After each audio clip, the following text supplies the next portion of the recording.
Greetings, good morning, ladies and gents. My name is Adrian Andrews. I am the Assistant Vice Chancellor for Public Safety. I am privileged to serve as your Less is More training facilitator. First of all, let me say thank you to all of you guys for having an interest in our campus safety initiative, Less is More. I give this training to our RAs, the CRAs, that's a chapter house RA, our hall directors, as well as our building emergency coordinators, formerly known as emergency floor officers. They're called BECs now, building emergency coordinator. But you guys showed an interest in this, and I always say, as far as safety of our campus, the more the better, so it's good. As the Assistant Vice Chancellor for Public Safety, my goal is to make our university one of the safest in the country, but I cannot do that alone. I cannot do that alone with just the police department. I need the RAs. I need the CRAs, hall directors, building emergency coordinators, and concerned students, faculty, and staff like you guys. So thank you for being here. As the training facilitator today, I have special powers. And one of those powers is to share my screen. So what I'm gonna do here is share my screen, because I'm gonna show you a PowerPoint presentation. My presentation today has 3 goals, okay? I'm trying to get 3 goals accomplished here. Number 1, I want to explain exactly what less is more is. When you leave this meeting today, you will be well-versed. You'll have a certificate in less is more, okay? We'll have to mail those to you. I'm gonna explain your contributions to less is more, how you can participate in that as well. But number 1 thing, and if any of you have already met me, and I've met most of you, I just wanna build rapport.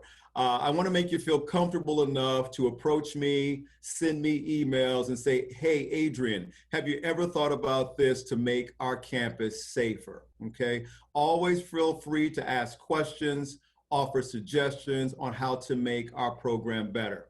You will not hurt my feelings.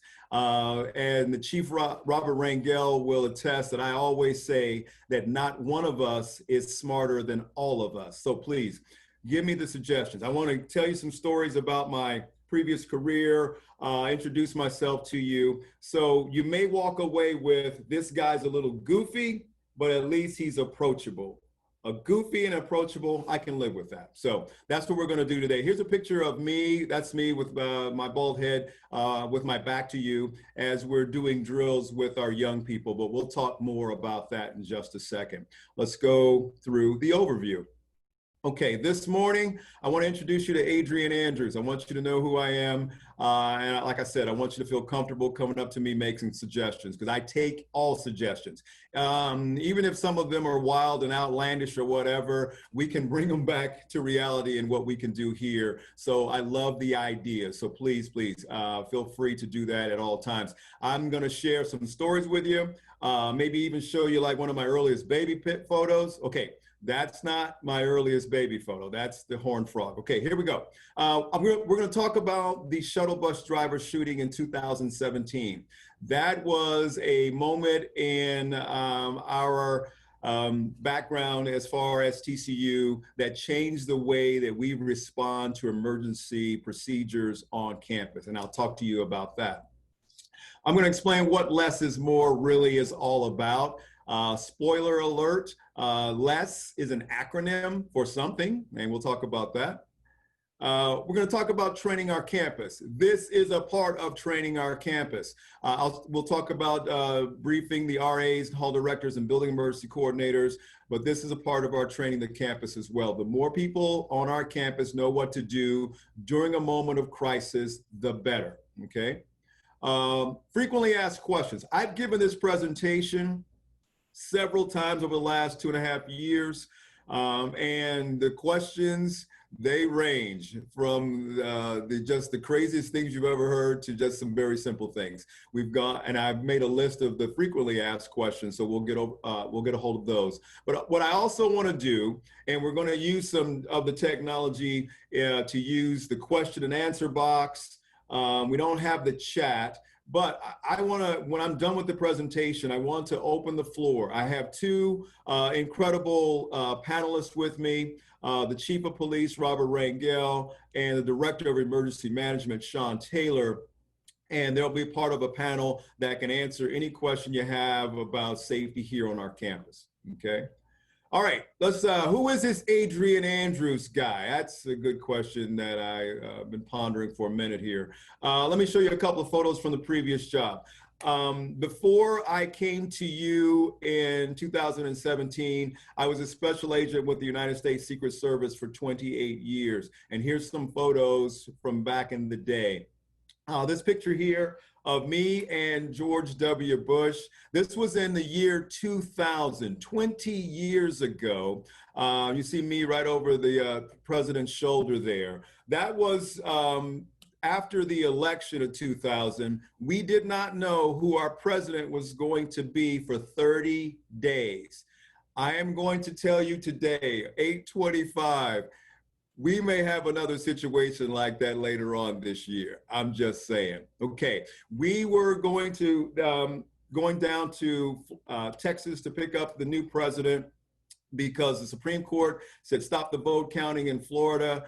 George W. Bush is going to be the president. I was on the president's detail at that time. We flew down on Air Force One to pick up the new American president. Now, I've been in academia for almost 3 years now, and if I had $1 for every meeting that I go to that discusses diversity and inclusion, I would be a very wealthy man right now.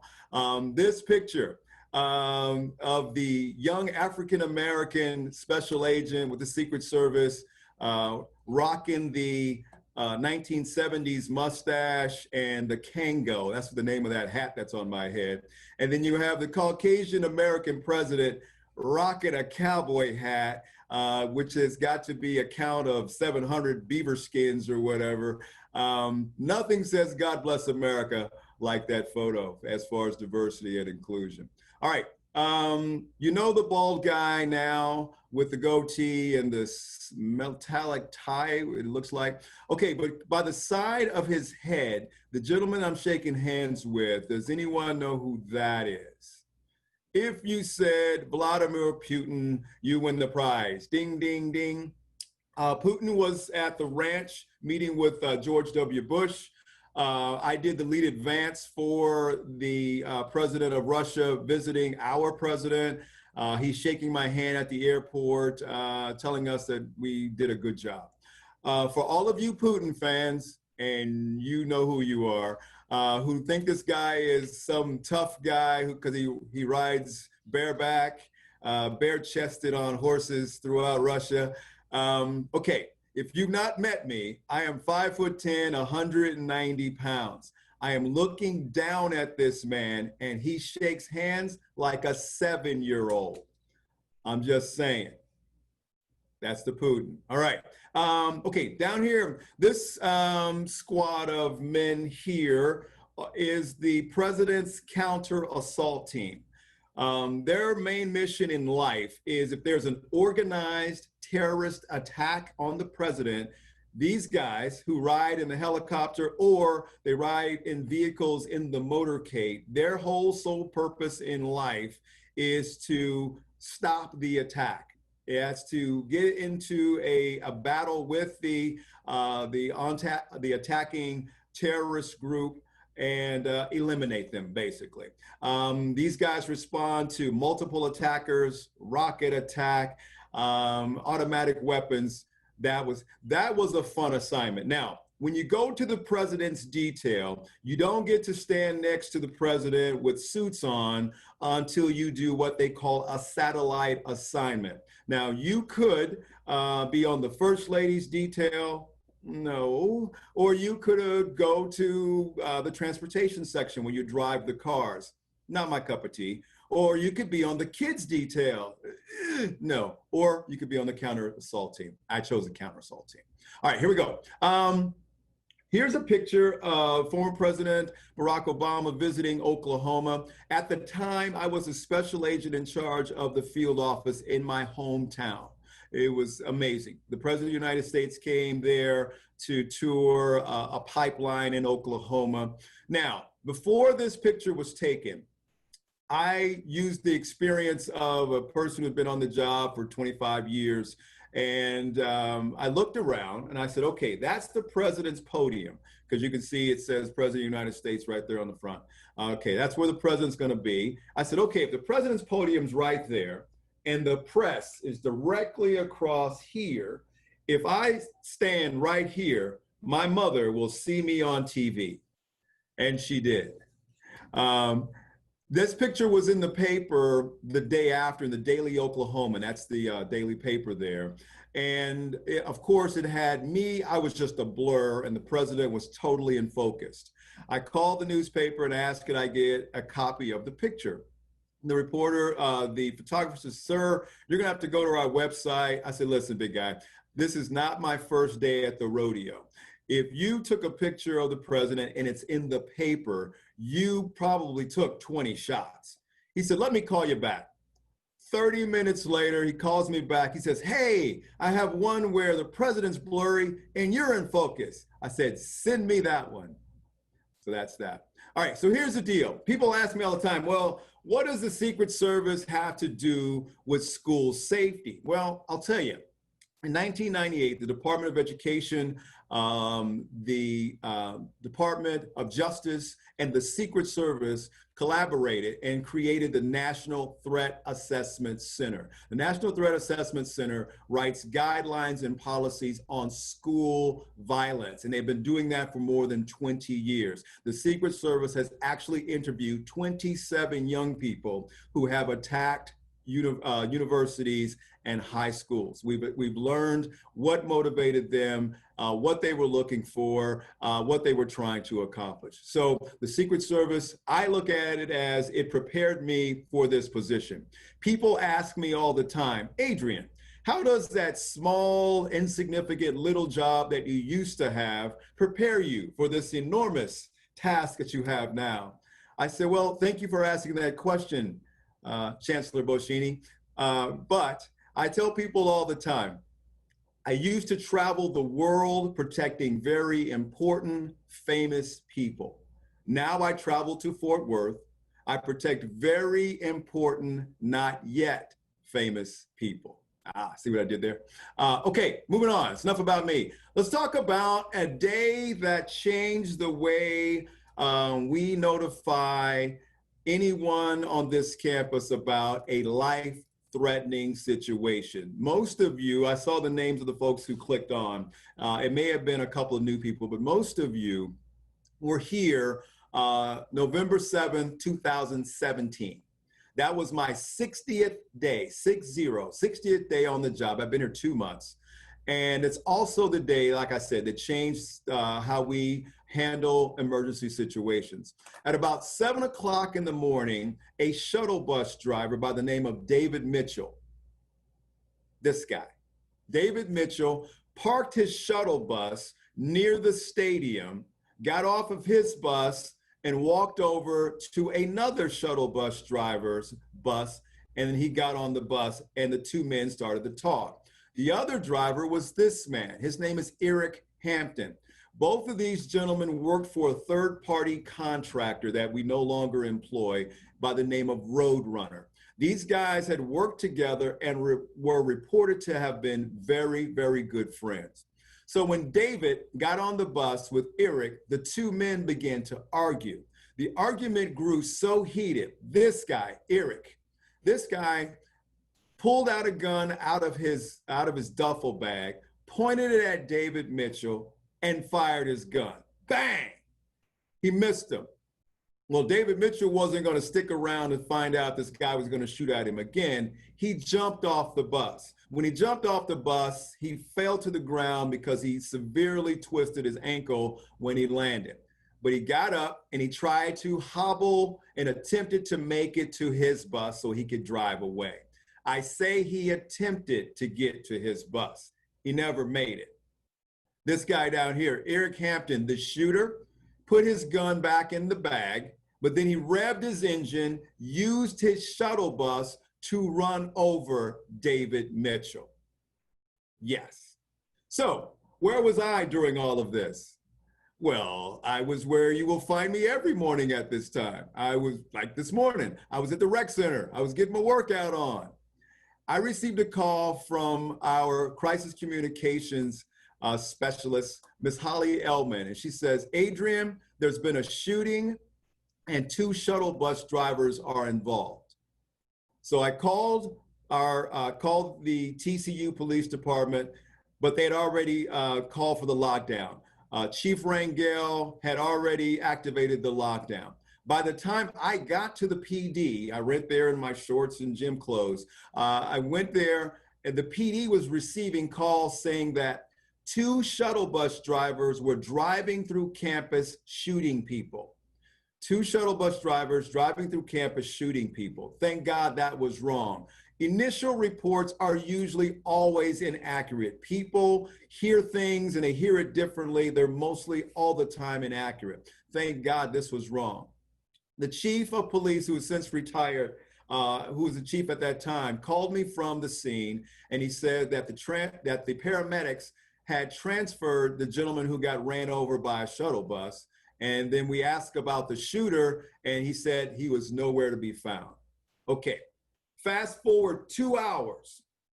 Okay, the guy up here, David Mitchell, was going into surgery for his injuries from being run over by a shuttle bus. And Eric Hampton was arrested by the Fort Worth Police Department. Today, both men are deceased, dead. Okay, David Mitchell, this guy up here, he was run over by a shuttle bus. He died from his complications of being run over by a shuttle bus. Eric Hampton, the shooter.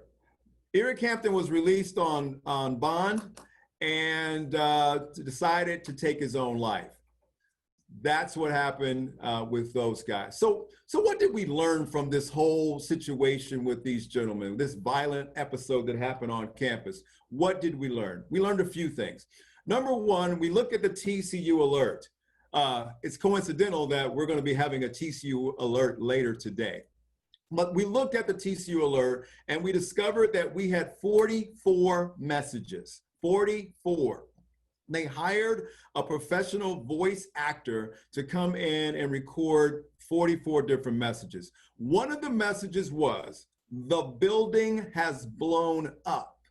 The building has blown up. Now, I don't know who that message would be for, and it would seem like that would be pretty obvious, but that was one of the messages, okay? What they were trying to do is think of every scenario that could possibly happen on a college campus, put it on tape, and if that scenario popped up, we would use it. That was the plan. And it was the state of the art when they first did this. This was several years ago. So it was something that was forward looking, but like a lot of things that first come out, they're not always correct. What we decided to do was have a paradigm shift, because the previous plan was, okay, tell the people what's going on and then allow them to figure out what to do.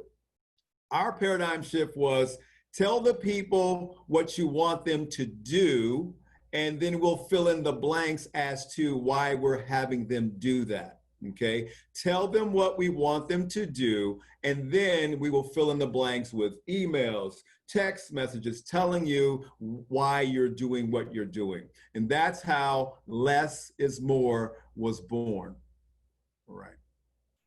TCU Alert and less is more. The TCU Alert is an emergency mass notification system that uses outdoor sirens, speakers, text message, email, phone calls. You're going to get all those things today. After discovering we had 44 messages, we decided we're going to change our minds. Instead of telling people what's going on and allowing them to figure out what to do, as I said, make sure you tell people what you want them to do, and then we'll fill in the blanks as to why they're doing it. Now, so here's the deal on the less is more. As I said, less is an acronym. Less is more is a phrase that we're all very familiar with. It emphasizes simplicity. And this is a case where we definitely wanted to emphasize simplicity. The fewer things you have to think about in a moment of crisis, the better. That makes sure that you will mitigate most damages. So the three messages are lockdown, evacuate, seek shelter. I told you it was an acronym for the word less. L is for lockdown, E is for evacuate, S is for seek shelter. All right, let's talk about each one of those individually. Lockdown. If you hear a message to lock down, this could be for an active shooter situation, police emergency, person with a gun, all of those, or shuttle bus drivers shooting at each other, we would lock it down. All of those. It eliminates trying to pick out the perfect message that's already programmed. We just tell you to lock it down and you know what to do. Evacuation. Now, the young people that are on our campus have been doing lockdown drills since unfortunately, since they were in grade school.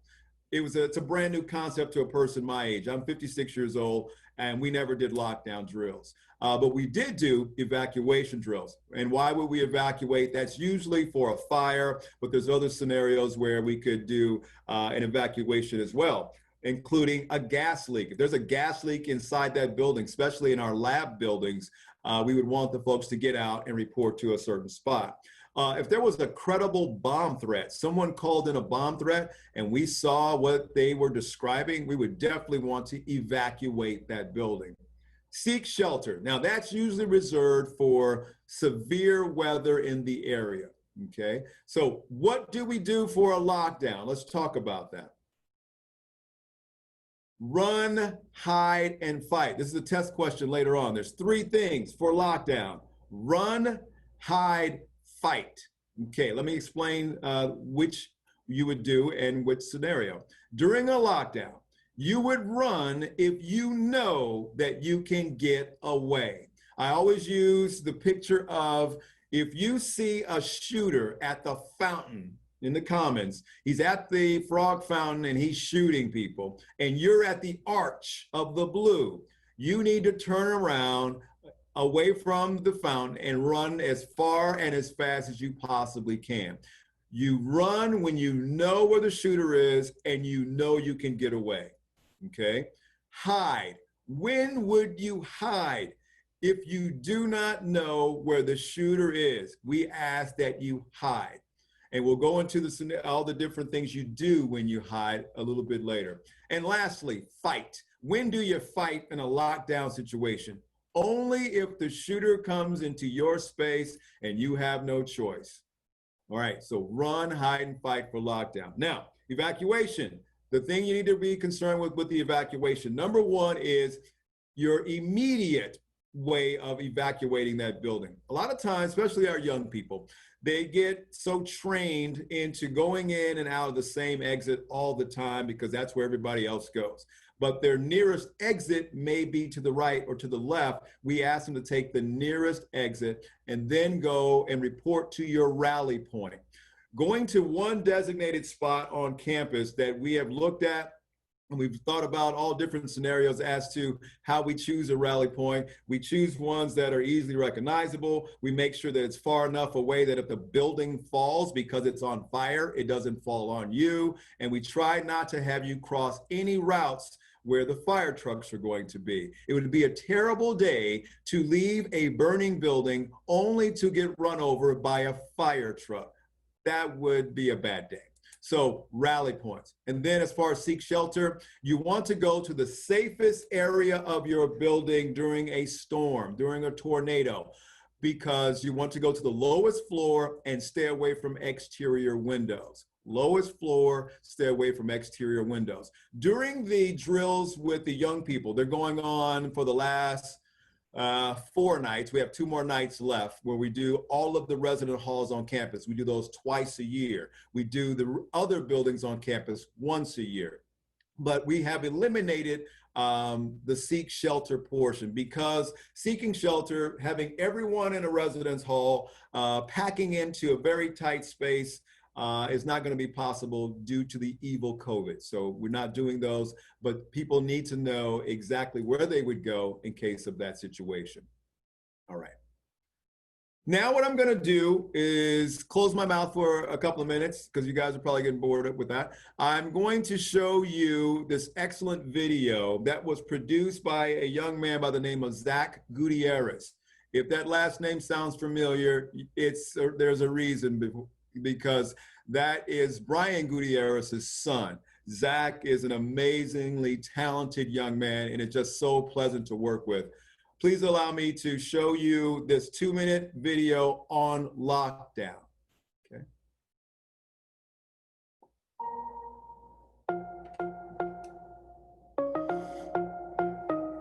Keeping everyone safe at TCU is the Department of Public Safety's top priority. An essential step to do that is to educate students, faculty, and staff about the Less is More protocol. This video will explain what the acronym LESS in Less is More means, and will help you know what to do in an emergency situation. This information can also be found on the TCU Department of Public Safety's website at www.publicsafety.tcu.edu, as well as on Frog Shield, our campus safety app. Whenever there's an emergency on campus, TCU sends an emergency response message that is announced as a TCU alert via outdoor siren, indoor speakers, and by text message. This emergency response message helps the TCU campus community know what to do.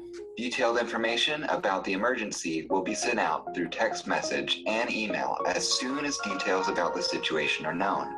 In the meantime, the TCU campus community must trust the instructions within the emergency response messages and follow the protocol.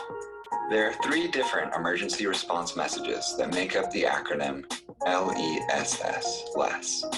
L, lockdown. E, evacuate. S.S, seek shelter. A lockdown TCU alert announcement would be made if there was an individual with a gun, a police incident, or an active shooter on campus. An evacuate TCU alert announcement would be made if there was a gas leak, a credible bomb threat, or a fire.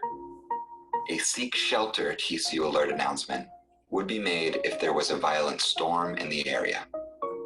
Let's start with lockdown. After hearing the TCU alert message to lock down, you should either run, hide, or fight. Run. Run only if you see or hear the shooter and are sure you can get away.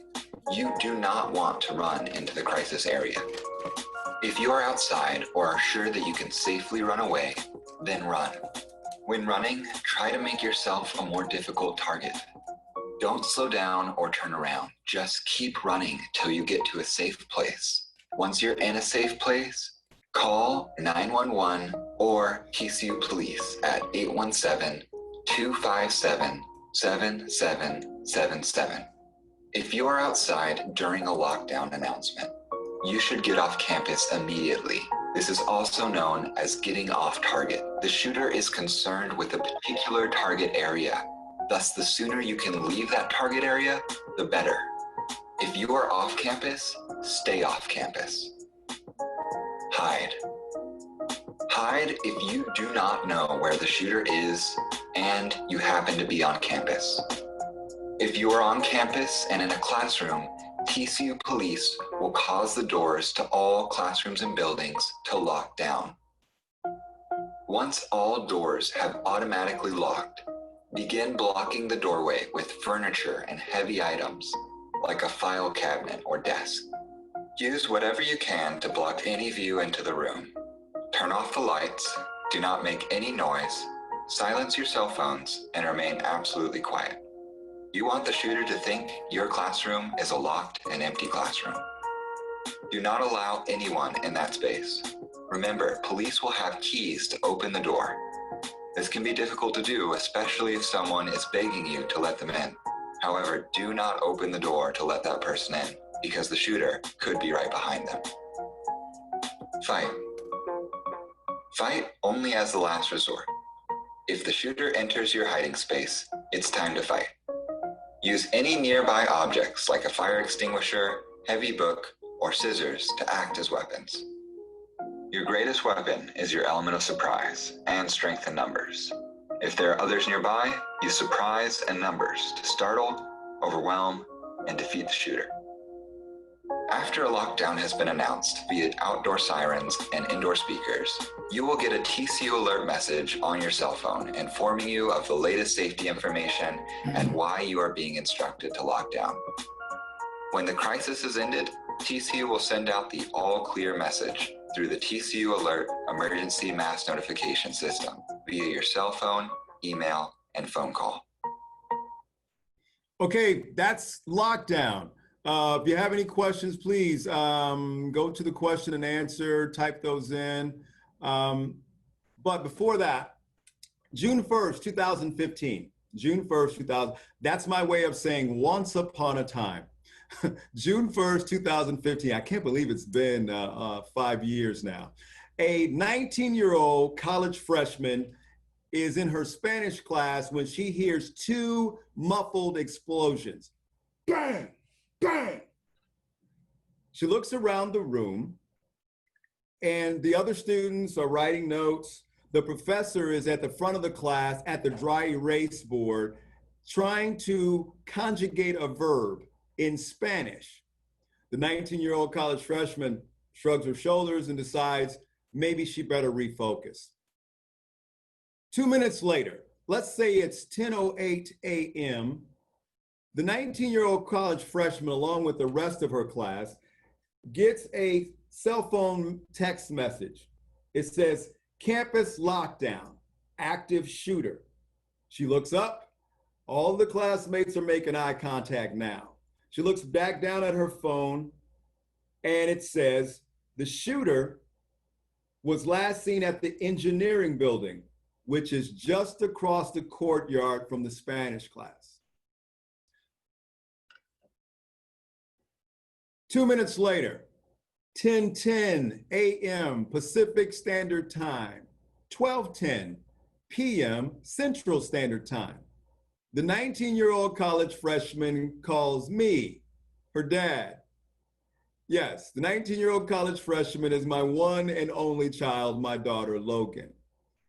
Logan says, Dad, there's an active shooter on campus. What do I do? I ask her, where are you? She says, I'm under a desk in a locked classroom. I say, good. She says, Dad, I was in a classroom that did not have locks on the doors. So I led my class to this room where we could lock the door. Two thoughts entered my mind at the same time. Number one, I am so proud of baby girl. She actually listened to safety, Dad, all of those years, and she did the right thing. And I was so proud of her. But the second thought was, wait a minute, I send UCLA a lot of checks. They should be able to have gold-plated locks on every door in that campus. But I digress. I say, Logan, I am so proud of you. And she says, Dad. I said, yeah. She says, I don't have time for that right now. Millennials, so serious. I said, okay, here's the deal.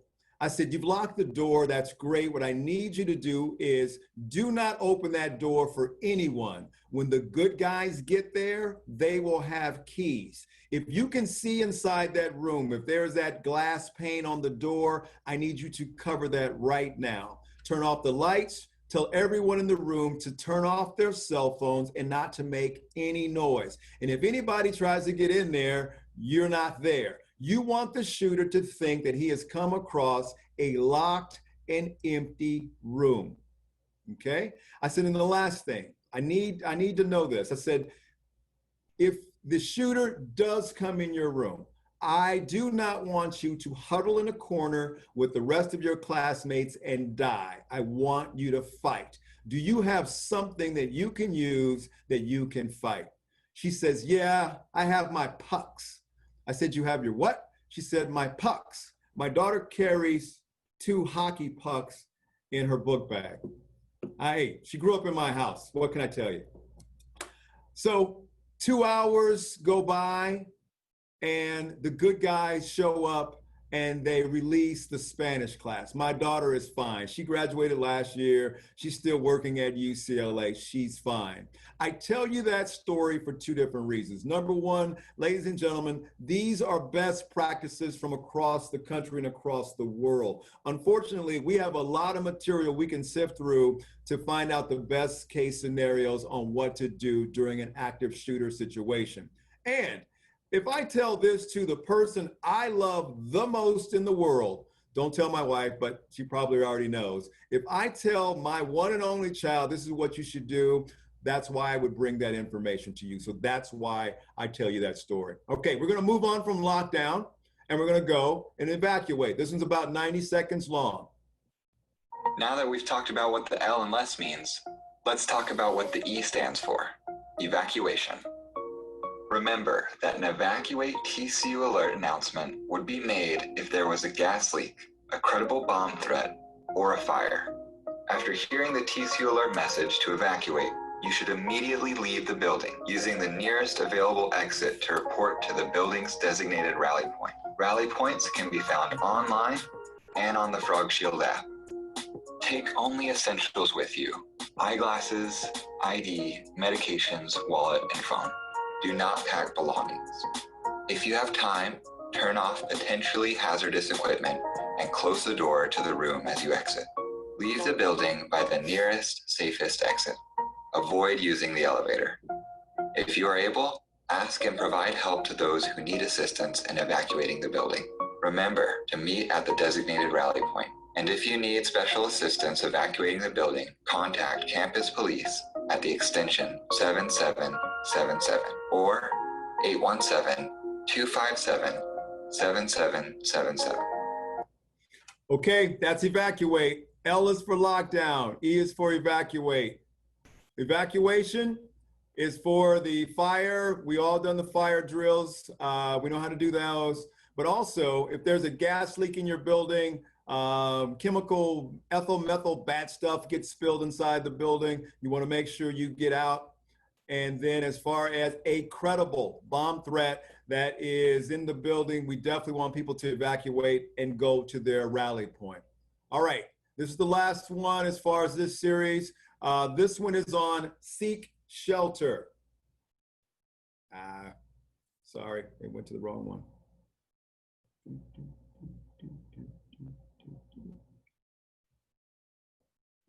Let's try this again. Here we go. The last part of L.E.S.S is seek shelter. Remember that a seek shelter TCU alert announcement would be made if there was a violent storm in the area. When an emergency involves a severe weather event, the safest method to protect yourself is to seek shelter.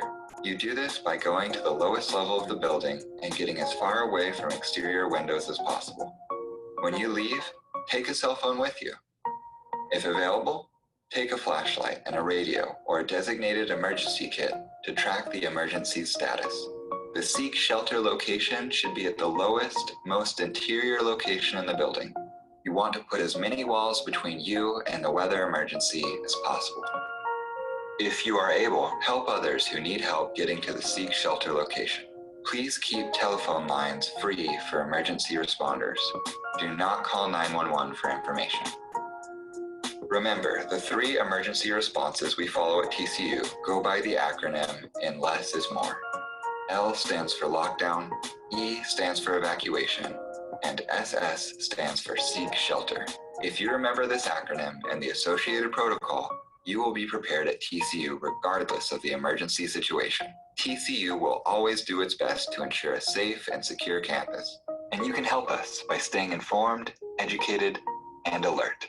For more information about Less is More, visit the public safety website at www.publicsafety.tcu.edu.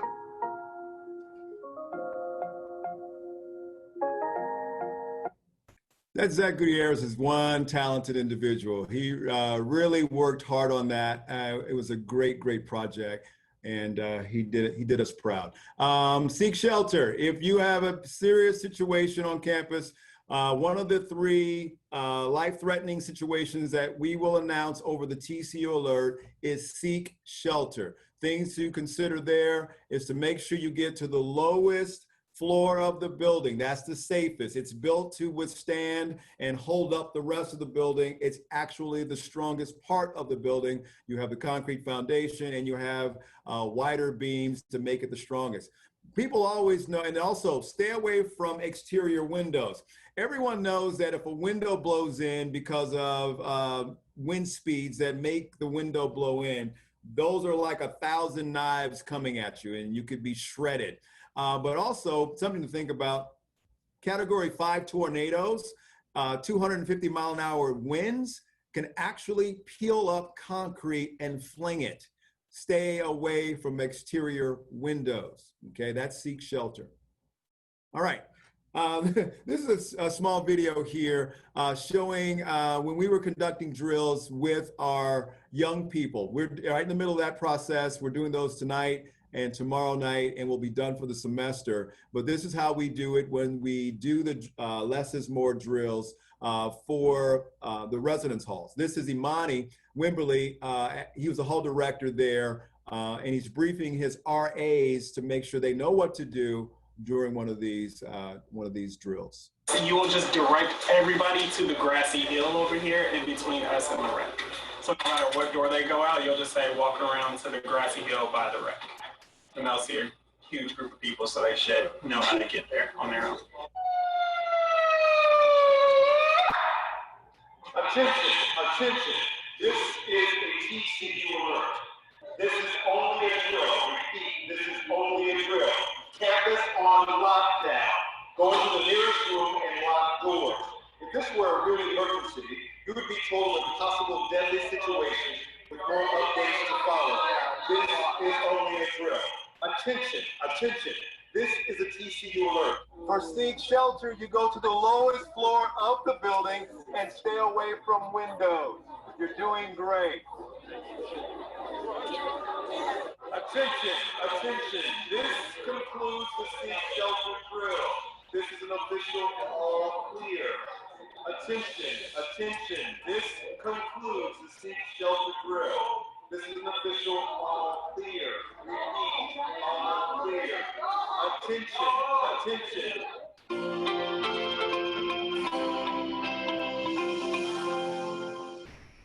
I don't know who they were yelling, go home. I think it was me, but I didn't take it personal because they do a great job. So that's how we do it at the residence halls. We used to, at one time, I used to actually read it off of a piece of paper everywhere that we went. Then we discovered we could tape it and put it on the cell phone. But here in the next couple of weeks, we're going to be able to go into every fire panel on campus, push the button, and then those announcements will be there for drills and for the real deal as well. So we do the RAs and do the RAs and hall directors, CRAs, twice a year at the beginning of the semester. We do the every other building that are not residence halls. We do those once a year, and I've seen most of you during those. Usually my team consists of the Director of Emergency Management, facilities individuals, and police officers from the TCU Police Department. And it's really, we've been doing it for a couple of years now, and it runs like clockwork. You can always tell the young people, they not only want to know that they're doing a drill, they want to know why. They want to know the why. These young people today want to just, all they want to know is, they said, why is our rally point so far away from our building? And then you explain to them that you don't want the burning building to fall on them. The light bulb goes off and they appreciate that. And I'm telling you, every time I've done this, when it's a group of people, whether it's in this semester when it's nice and warm outside and no one minds being outside, or when it's 37 degrees in January, and the young people, without a doubt, every time, there's always a few, 3 or 4, thank you, because they appreciate what we're trying to do, trying to keep them safe. Okay, here's some other resources that we have here at TCU that you need to be aware of, and I'm sure that most of you already are. Frog Shield. I cannot talk about this app more. It's amazing. It's simply amazing, the things that this app can do. It's nothing new. I mean, a lot of schools have it. I'm just glad that we have it and that it's outstanding. If you look on the Frog Shield, please download it. It's free. It's like having a panic alarm in your pocket. You can walk around this campus. If you push the emergency button, the big emergency button, it tracks you by the Wi-Fi or GPS to let us know exactly where you are, even if you don't say a word. Okay, we know to send somebody there to help you. It has resources on there as far as the maps for all the buildings, for all of the rally points on campus. It's there. You can call in anonymously to report a crime. Send that to the TCU Police Department. When you push this button, it does not go to 911. It goes to the TCU Police Department. Love this app. Can't talk enough about it. Rally points in the L.E.S.S map. Now, here are the rally points for the campus. That is on our website. That's on Frog Shield as well. And this is a big version of the rally maps across campus. Here's a little closer version. We were just in the Greek Village last night, and these are showing these buildings where their rally point is. That's a close-up version of what that is. But then also, you will be able to find a Less is More building map for every building on campus. What it has on the building map is the lockdown. That never changes, because the three things for a lockdown is run, hide, and fight. That never changes. Evacuation. As you will see, it has your rally point. It tells you where your rally point. But there is a purple rectangle there under evacuate. So you go to the map, there's a purple rectangle that shows you where your rally point is. And then for seek shelter, you have the yellow highlighted area of your building where you would go in case there is a foul weather situation. And I know that we have Ms. Cobb on the line, so that's her DJ Kelly Alumni Center. That's her building, and she'll tell you, she'll let me know if that's not correct, and we'll make changes to it. But that's there for you as well. It's on Frog Shield. It's on the website. Please check those things out. And that's for every building on campus. Okay, let's go through the frequently asked questions. Let's talk about lockdown. Okay, on the area of lockdown, let's talk about responsibilities in a lockdown situation. What are your responsibilities? Here's what we teach our RAs, our building emergency coordinators. You must take care of yourself first. I know that in a lockdown active shooter situation, you're going to hear about heroes running around to different places and trying to save as many people as it possibly can. I'm not teaching you that. I'm teaching you to have a plan to make sure that you tuck yourself away first. Just like an airline stewardess on a flight, you have to put your mask on first before you can help anyone else. So lockdown, you must take care of yourself, but work with your building emergency coordinators to find out what their plan is. Where would you go? Where would a safe space be for you in your work section? So find out where you would go in case we had to go to a lockdown. What should people do who are off campus? Stay off campus. Strange enough, we heard reports of people during the shuttle bus driver shooting incident that drove in because they knew they would get a great parking space. No, that's dumb. Don't do that. You put yourself in harm's way. If you're off campus, please stay off campus. What are the 3 words to remember during a lockdown? Run, hide, and fight. I know you're all saying it. We've shown it to you at least 20 times during this presentation. Run, hide, fight. Run when you know you can get away. Hide when you don't know where the shooter is. And fight only as a last resort. Okay? That's lockdown. Evacuation. How do we decide on your rally points? Well, we wanted to make sure it was at least 75 feet away from your building. So in case that building fell, it would not fall on top of you. We also wanted to make sure that you didn't have to cross a route where the fire trucks were coming. That would be a terrible day, as we talked about. And we also want to make it an easy, recognizable landmark for you to go for your rally point. How do you account for people at the rally point? Well, your building emergency coordinators should have a list of the people who work in their section, so they would know. They'll grab a bag, go out to the rally point, check out their list, make sure that they know who their people are, to make sure that everyone made it out of the building safely.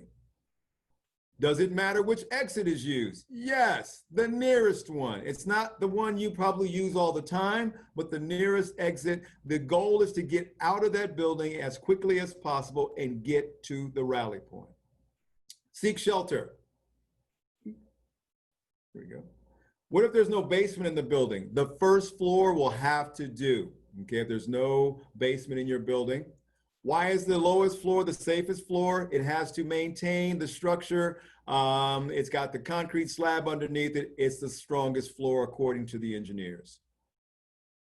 And I have to move this real quick. Why should exterior windows be avoided? As we said, the shards of glass that can be flying your way, and also projectiles from outside can fly through windows. Stay away from exterior windows. So, all right, now it's time for questions. We're almost at the top of the hour. Folks, I'm going to go to the question and answer, see if we have any questions there. No questions open. Tell you what, I'm going to stop sharing my screen. And if I could pull up, Charles, if you could come out and pull up everybody and see if there's any questions out there. Folks, if you could unmute yourselves. Can we unmute them all? And ask me any questions that you might have. And don't forget, Chief Robert Rangel is here. I'm not sure if Sean got a chance to check in, but if you have any questions, please hit me up. Adrian, what should we include in an emergency kit? I see that, Cindy. I see your question right there. I just got it too late. Here's the deal. What I would say is you'd have a roster of the people who are supposed to be in your section that you're responsible for if you're a building emergency coordinator. If you want to have a first aid kit. Also, some other things that we were looking at is a weather storm radio that you could crank up. And so you wouldn't need to have worry about the batteries going bad or having to charge it up would be a great idea. And anything you would think that you would need, contact information for the people in your building. Those are the kind of things we would want to put in that bag. Robert, you have anything you'd chime in on that? No, sir. No, you went over the list well. I can't think of anything additional. The only thing, and I'm always, because I'm the chief over the police department, our primary focus is always surviving a violent incident. So I would just think through things that you could use for self-defense that are in the room, and pre-stage some things, and just think through what you're comfortable with and make sure they're available to you in the event something like that were to happen. You could get a bag of hockey pucks. We should get these with TCU on them. Even though we don't have a hockey team, we should do them. What else you got for me? Anyone else? Got any questions? Any questions for the chief? Well, listen, folks, I am here. My number is 4747. It's adrian.andrews@tcu.edu. You know that. If you ever have any questions about any of these things, any issues of concern for me, for the chief, or for Sean Taylor, our Director of Emergency Management, please do not hesitate. Come up to us, give us a call, Zoom us, do whatever you need to. We're here for you. Our number one goal is to make this the safest place in the country, and we need your help to do that. But we love this university. We love the people who work and go to school here. So we're going to treat you like we would treat our own families and put our lives on the line to make sure that you guys stay safe. Robert, you got anything for them? No, sir. But we're available 24 hours a day, 7 days a week. If it's an emergency, call my cell phone. That's always on. If you can wait, an email. If you don't hear from me in 24 hours, please remind me. A lot of things going on. And if I don't respond in 24 hours, I either slip through the cracks or I'm dead, and I'll never call you back. Well, we don't want that. Hey, Chief, I'm glad you said the 24-hour thing. It's amazing how many people who have worked here for years and don't want to. I talked to one nice lady, I won't mention her name. She says, sometimes we do these things at night and I like to have the police around, but I don't want to call one of those guys and they have to come here from their home and interrupt their dinner. I said, you do realize those people work 24 hours a day. You're not imposing on anyone's time. That's what we do. So no, you're not imposing. We're here all the time, and we want to make sure that every hair on everyone's head is unharmed at all times. That's what we're here for. Rain, sleet, snow, and COVID. We're always here. That's right. That's right. All right, folks, no more questions. Oh, here's a chat. Let me see if we got anything in the chat. 10 minutes left in the webinar. Okay. Listen, thanks, guys. If you got anything you need to suggest or offer to us, you know how to get a hold of us. Thank you so much.